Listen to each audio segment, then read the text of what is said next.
Everyone, learning target 7 for chapter 2. We made it. This is Miss Oshier and Miss LaHart. And let's do this thing. So, we're sketching rational functions. Yep.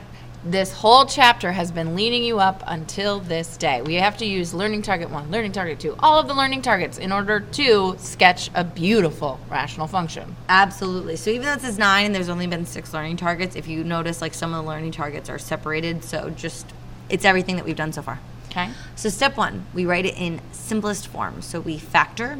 Now, I should have factored the top. I didn't. It can be factored to 2x minus 1 and 2x plus 1. Yep. But if you're not canceling anything out, you can kind of leave it that way. So in this case, because nothing cancels, we don't have any holes. No holes. No holes. But we do have some vertical asymptotes. We have one at -1 and +2. Because remember, vertical asymptotes are what make the bottom 0. So find and plot the y-intercept. Remember, the y-intercept is where x is 0. So plug it in, do the math. Boom. Easiest point you should be able to get.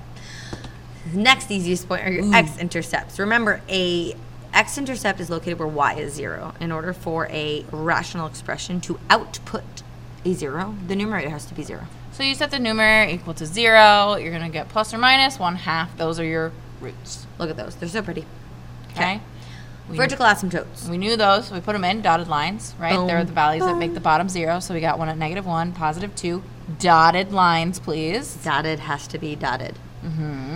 Okay, horizontal asymptotes, because this is a second degree over a second degree, that's same over same, so it's leading coefficient over leading coefficient, which is 4. 4! 4!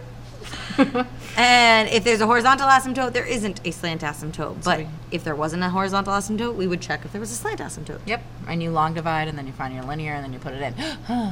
5 to 10 additional points, because remember, you have to figure out like where this is going on either side of your asymptotes. So our asymptotes are helpful because I know, like, because I see this, I don't think it's probably going like that, right? It's probably going to go from here to here, okay?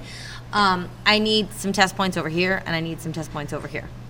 So that's what I'm going to do. So just plug them into a beautiful looking chart. Okay. Now, I actually, when I sketch my graphs, we know that you have a graphing calculator, but if I'm doing this, I'm going to just plug the values in and get them. But I know that if you're going to use your table, you're going to have decimals, and that's okay because you have that tool, but make sure you're showing us where all these asymptotes, etc., are coming from. We need to see that work. So as you can see the values, we can kind of see the scope of our graph. Because we have our asymptotes, we know that they're going to approach the lines but never go over. There you go. So that's how that works. You have your beautiful curves. Try to draw them best you can. Use pencil. It's helpful. That's it. Have a wonderful day. We will see you in class.